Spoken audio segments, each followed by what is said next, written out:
I'm sitting here with Jim Lash, former First Selectman and current chairman of the BET Budget Committee. Thanks for stopping by today. Sure. All right, first question. Just give me a brief overview about yourself, a little bit of history about you. Well, I've done a lot of different things over the years. I started out as an aerospace engineer working on the Apollo program, and then I was a consultant primarily to city governments in Boston, Cleveland, Detroit, New Orleans, so big cities for the most part, but New Haven, Ann Arbor, Michigan. And then in 1976, I started what we would now call a private equity business. I've been in that business ever since. Great, and can you talk to me? I hear you're a rocket scientist. Yeah, Can you right. talk to me more about that?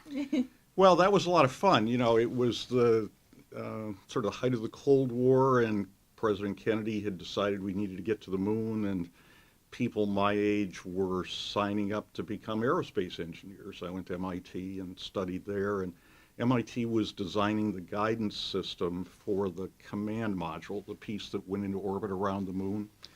And I worked on that program while I was at MIT, and then I worked on the first stage booster rocket, which was being built in New Orleans because it was too big. It had to be transported by water to the Cape to be launched. Wow. So I stayed in the program until the program was, we were on the moon, and then they started laying people off, and there were 400,000 of us working on that program, and they had a lot of people to lay off. And I didn't get laid off. I found other work before my number came up, but it surely would have come up. And how do you think that prepared you to work in Greenwich for Greenwich Town Government? Yeah, it's just like that. Well, I think that kind of project teaches you a lot about the problems of coordinating large numbers of people who don't see each other every day and don't necessarily see the problems the same way. So you learn to work with people that you can't always have a personal relationship with. And you learn to pay attention to what the data says rather than just somebody's opinion about something, because particularly in aerospace engineering, if you don't pay attention to the data, people die. Yes. And hopefully that won't happen in Greenwich, but that's so you learn to work with the numbers. So people used to joke about me when I was on the BET in the early 2000s that I would look at people and say, I'm just doing math here. I just need to understand where this comes from. Right. And they were sure I was up to something, and I would have to keep saying, no, I'm just doing the math. I just want to figure out the math. Most of life turns out to be sort of second and third grade math. Wow, that's interesting. Yeah, not calculus. Not a lot of calculus Good. in life. I wasn't very good at calculus. Yeah, well, that's okay.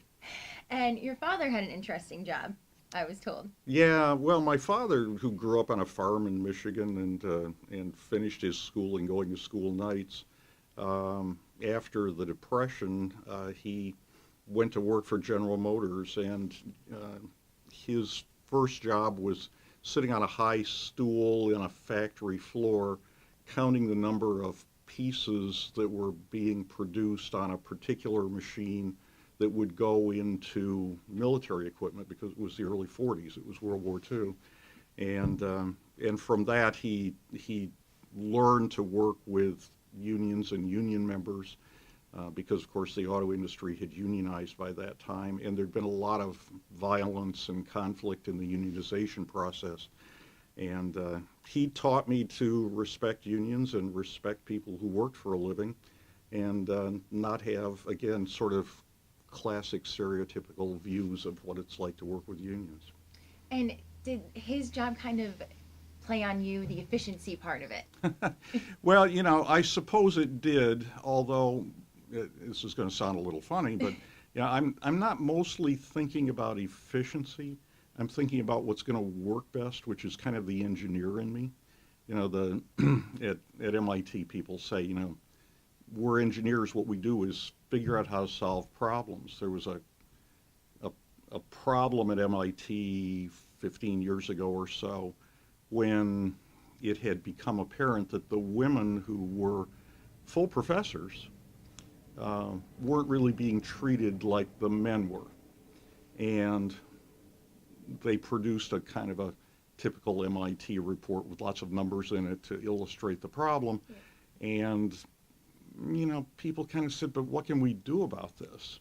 And the guy who at the time was the provost said, look, we're engineers. These are problems. We solve problems. We'll find a way to solve this problem. And they set about doing things. It made the front page of the New York Times at the time, but that's pretty typical. Now, we'll move on to the BET. Why did you at first want to join the BET? Well, I had been on the library board, and the library board has term limits. And my term was running out, and a woman named Alice Melly, who was then the chair of the BET, suggested that I think about being on the BET.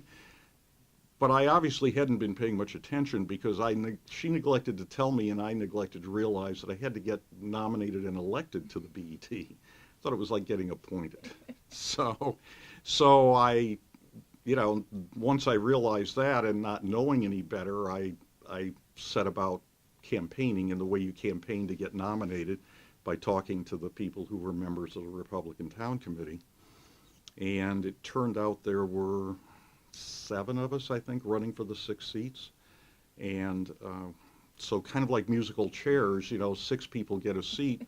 And as it turned out in that particular round, 2 new people got seats, myself and a guy who had been first selectman, and a man who was chair of the budget committee and had been there for 18 years got bumped off.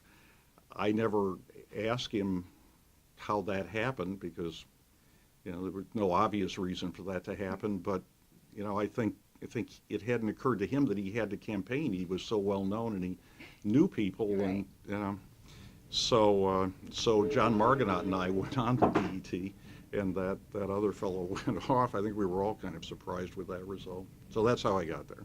And then first selectman. Yeah, so I had said that I would serve 2 terms on the finance board, and so I served the 2 terms, and so I knew I was going to go off. And somebody came to me and said, it would be good, given all the change we had implemented in the prior few years in the BET, if you would think about being first selectman. And it was just a point in time in my business life when I could take a break from it. It was a business I had started anyway, and there were people who could carry on with what we were doing for a few years. And so the timing worked, and I was intrigued by the possibility. And so I ran, and there were 4 or 5 of us running for first selectman, which, a little like watching the Republicans now, you're going to get a small percentage of the vote because there are just so many people running. Yeah. Sam Romeo was running, who's now the head of the Housing Authority, and Dick Bergstresser, who was the sitting first selectman, and me, Mr. Riley, who ran again recently. Yeah. So it was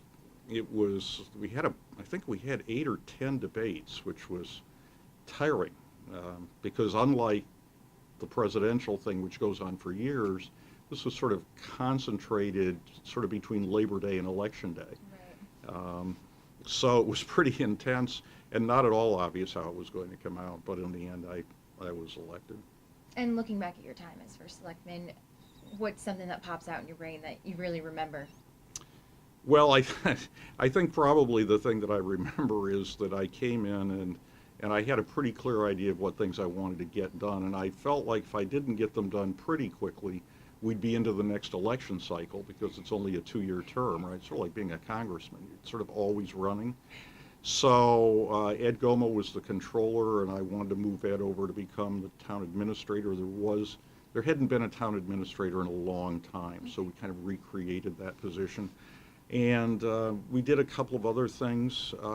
One of the things we did was I got the guy who was then the superintendent of schools actually, I think on my first day in office, and I said to him, we need to go look at the Hamilton Avenue School because you have a problem there. Well, he knew he had a problem, but he didn't have any way to solve it because he didn't have any money. And so we went and looked at it, and I said, yeah, that's what a problem looks like. We have to go get some money. And so then he had an ally who understood how the money gets appropriated in town, which, he hadn't been here all that long, so he wasn't sure.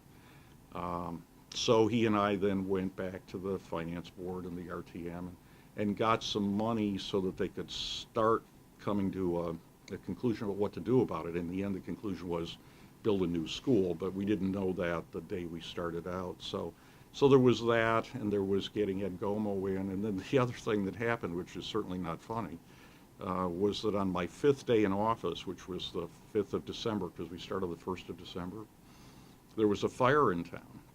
And it was snowing, and there were 5 or 6 inches of snow, and it was soggy, and it was just a terrible kind of night. It would have been a bad night for snow plowing and everything else anyway.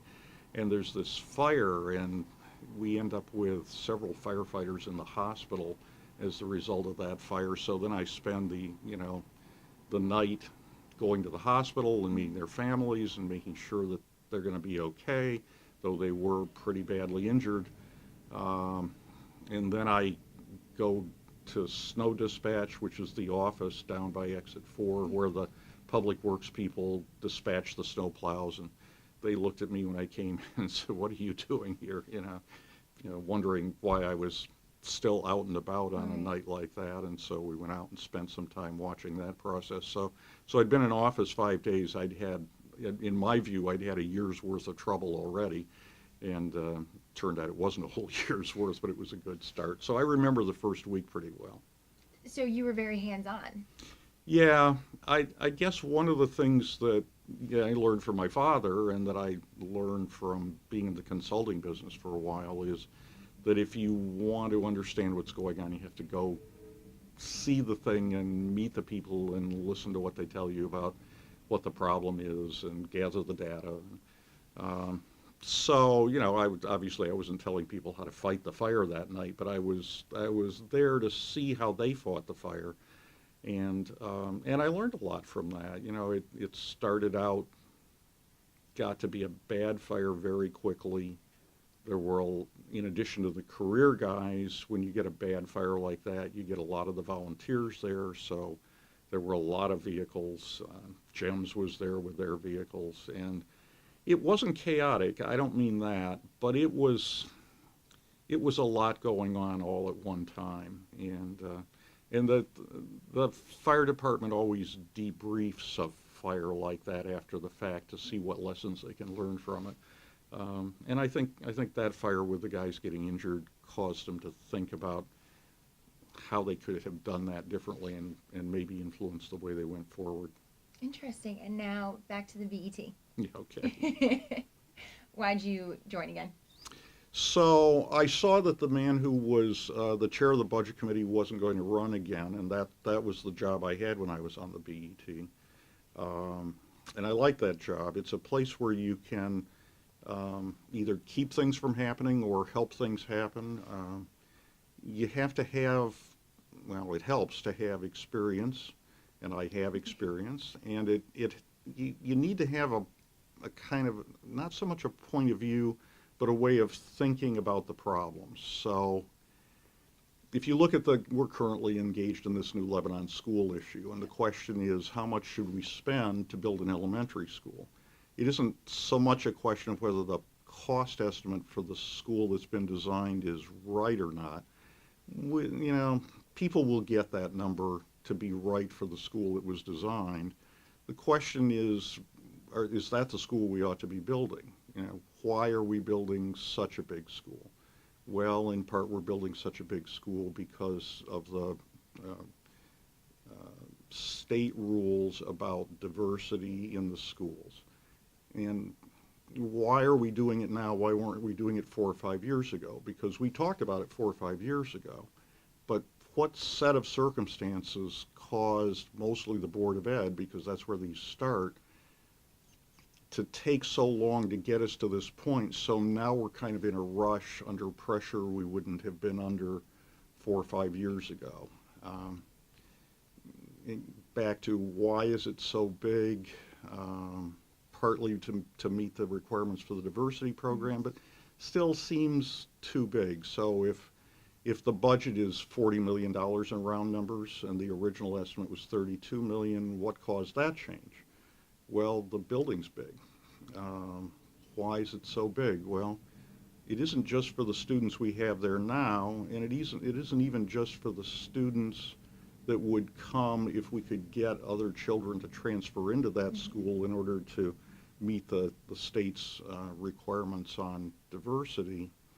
It's that we put 15 students into a space that is designed to hold 25 or 30. And by the way, the budget as it originally came through calls for buying chairs and desks for 25 or 30, even though we only plan on putting 15 or 20 in the space. And you could ask why we're doing that.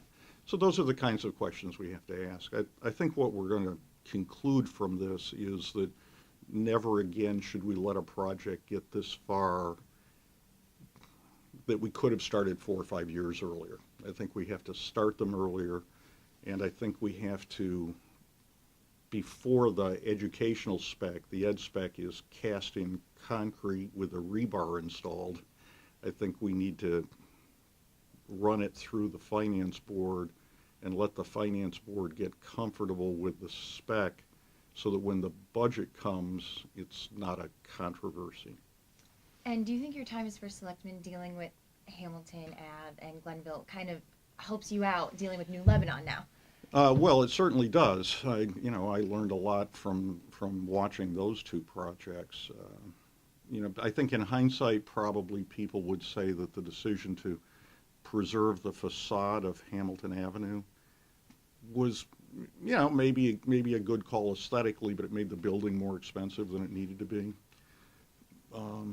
In the case of Glenville, they had a far lower cost to build that building, in part because they preserved not the facade, but some of the basic structure. Okay.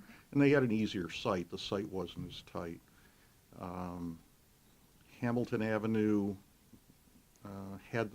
I think we learned from that the way that project was run, that is how it was managed, the relationship of the building committee to the contractor was not really very efficient. Mm-hmm. And so we don't do them that way anymore. And maybe we're going to learn a little bit from what we're doing now and from the recent experience on the high school project, the auditorium, that there are ways to manage the projects more effectively, and that keeps the cost down. So I know Steve Walke, who's chair of the building committee, is thinking a lot about how they hire and manage the contractors who are actually going to do this work. Great. And now, why do you think it's important to give back to the town? Well, I often tell people I blame my mother for that. She thought if you lived in a town, you should do something in the town that was, helping the community. She was born and raised and died in the town she lived in, a little town north of Detroit in Michigan. Her father had been a veterinarian in the town and chair of the school board, and he used to say that he was chair of the school board instead of the local medical doctor because the people felt like he was more important than the medical doctor. They used to say, your farm animals are your livelihood, yeah, but you can always get more children. So this is, it's a farming point of view of things. I don't know. So anyway, he was chair of the school board, not the medical doctor. I think I grew up with that notion that you were supposed to be doing something in the town in which you lived, and so, yeah, that's how I get here. And I have the time to do it. I didn't do this when I was 30 or 40 years old because I didn't have the time. I was traveling all the time. And how do you think the town can be more efficient with spending? Well, I think the thing that we do that really works for us is we set guidelines in the fall. Those guidelines are set through a kind of a collaborative process, but in the end, the BET publishes guidelines that says this is how much we can afford to spend next year, and these are the kinds of things that we think ought to be the priorities. And that gives the department heads guidance and the superintendent of schools and the school board, so that they know that if they stay within those guidelines, they're likely to get all the money they're asking for. But if they get outside the guidelines, then the BET is going to be forced to either raise taxes a lot more, which isn't a very popular thing to do, or start making its own judgments about what our priorities ought to be. And I always say to the department heads and school superintendents, so who do you think should set the priorities, you or me? And they always want to do it themselves. So then we say, well, then you should try to find a way to work within the guidelines. If you think our guidelines are unreasonable, that's something else, and then we can work on that over a period of years to try to make sure the guidelines are workable. But if the guidelines are reasonable, then you should try to adhere to them, which they do, by the way. And so then the BET isn't having to make these kind of detailed judgments, which, we're perfectly happy to make them, but we're not necessarily the best people to make those judgments. And some people have said Greenwich takes on too many big projects at once. Well, I think that's a question. We're doing a lot more big projects now than we were doing when I was on the BET in the early 2000s. I don't know whether it's too many, but it's a lot. And our ability to supervise them and keep them under control and manage the costs, run them efficiently, is limited by how many people we have. We don't want to hire more people. And so then we end up hiring contractors to manage the jobs, and the contractors don't necessarily know what our priorities are, what our sensibilities are. So then our people have to manage the contractors who are managing the job, and that just adds cost. Right. So I think maybe, now I've been kind of back at it for a few months. I think maybe we're trying to do too many things at once. And how do you think that can be fixed? Well, it's easy to fix because we have the guidelines process. Mm-hmm. So we say to department heads and to the Board of Ed, set your priorities. And we're giving the Board of Ed this year in their budget about $600,000 to kind of plan the next 15 or 20 years of school projects. Okay. So set your priorities, talk with us about them before we get to the budget cycle, then we can set the guidelines for the budget in a way that minimizes conflict. There's always a little conflict. That's the nature of if there were no conflict, we'd be doing something wrong. Yes. And that'll make the process more predictable for everybody, and then that will make taxes more predictable. And, that's kind of the way people want the town to be run. At least I guess it is, because they keep electing us to do it over and over again. Definitely. And you just mentioned taxes. Do you think taxpayers get their money's worth back in town projects and things that the town funds? Well, I do. If you think about the way the money is spent, more than half of it is spent in the school system. And if you look at the general condition of our schools, it's much better now than it was 15 or 16 years ago. The maintenance hadn't been kept up, so now we used to spend $1 million a year on maintenance. Now we spend $10 million a year on maintenance, and still there's lots to do. We have a lot of buildings, and we weren't spending enough. So we've caught up on a lot of that. We've built some new buildings. All those are things people can put their hands on and see, and they enjoy them. When you tell them that you're going to spend $10 million to improve a stormwater culvert or replace a sewer line, they can never really see that, so the only time they appreciate it is when it's not working. Yes. So that's harder for people to see. The system depends on them trusting the BET and the first selectmen and the department heads and the town meeting to think those through and decide if those are right. So, yeah, our mill rate, the rate at which we tax property, is among the lowest in the state, maybe the lowest. But our budget is probably the highest, and that's because we have a lot of valuable property here. But a lot of valuable property and a lot of school kids means we need to spend money to produce the kind of town people want. So, yeah, I think it's pretty good. People say to me, well, why don't you just spend less money? And I say, okay. So that's okay with me. Instead of putting 15 kids in a classroom, let's put 20. And instead of 20, let's put 24. Then we can reduce the number of teachers. 80% of the budget is salaries, so you have to get rid of people. Teachers are more than half the people. Let's get rid of some teachers. And people go, well, no, we don't want to do that. Okay. How about cops? Let's get rid of cops. We're out there patrolling all the time. There's a lot of crime at midnight. Let's put fewer cars out on the street at midnight. Let's get rid of some of those guys. People aren't sure they want to do that. So, we all would like to have lower taxes. That's okay with me. But then we have to say, because I'm data driven, what are we going to stop spending money on, and is that okay with most people? And in the end, the balance seems to come back to kind of where we are. But there's a conversation about it all the time. The recent election for the head of the Republican Town Committee, in part, was about a group of people who think we're really spending too much. They'd like us to spend less. And, that conversation is on. It's not going to go away. And what's your favorite part about Greenwich? What do I like best about Greenwich? Well, I eat out a lot, so I like the fact that as compared to 30 years ago or 35 years ago when I came here, there are now a lot more really good restaurants, and so I use them a lot. And What's your favorite, maybe? oh, I don't know. I always hate to pick favorites. Okay. I'm sort of an omnivore, so I probably don't really have a favorite. Yes. And then, what do you want to see improved for the future of Greenwich? Well, I'd like right this minute. You're always sort of focused on the brick wall you're about to hit. And the brick wall I'm about to hit is the pricing for the new Lebanon school. And I'm concerned that, as I said to you a few minutes ago, we don't get to looking at what they call the ed spec. The Board of Ed's adopted requirements for the school.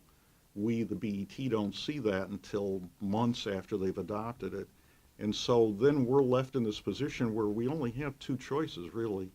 Fund the school or just not fund it and not build it and send them back.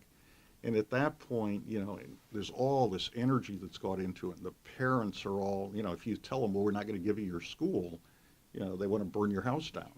And I don't blame them for that. The process is not quite in the right sequence. We need to change that so that we don't have this kind of thing happening all the time. What didn't we ask you today that we should have? Well, actually, you asked me most of the kinds of things that I think I hear from people around town. The thing that people don't ask isn't quite the right word, is they don't ask if we really can find ways to run the town at lower cost without somehow giving up services that we really depend on. And, the kinds of things they focus on are other communities in the state, which are high-quality communities like Greenwich, which have far smaller budgets and far smaller governments. And my usual answer to that is, well, we could do that, but people in Greenwich really like to have their hands in their government. If you look at all the committee meetings, all the boards that have volunteers on them, all of the RTM members, the biggest RTM clearly in the state, maybe in the universe. People want to have they don't just want to have a say, they want to participate. And, if you ask me, because I said it years ago, I think the RTM's too big. But try and talk them out of that, it just doesn't work. I think that not just desire, but that sort of need and willingness to get involved in town government isn't a bad thing. It's just annoying sometimes. And, if the question is what would I change, I'd probably try to make the government a little smaller, but that's my preference. Clearly not the preference of a lot of other people.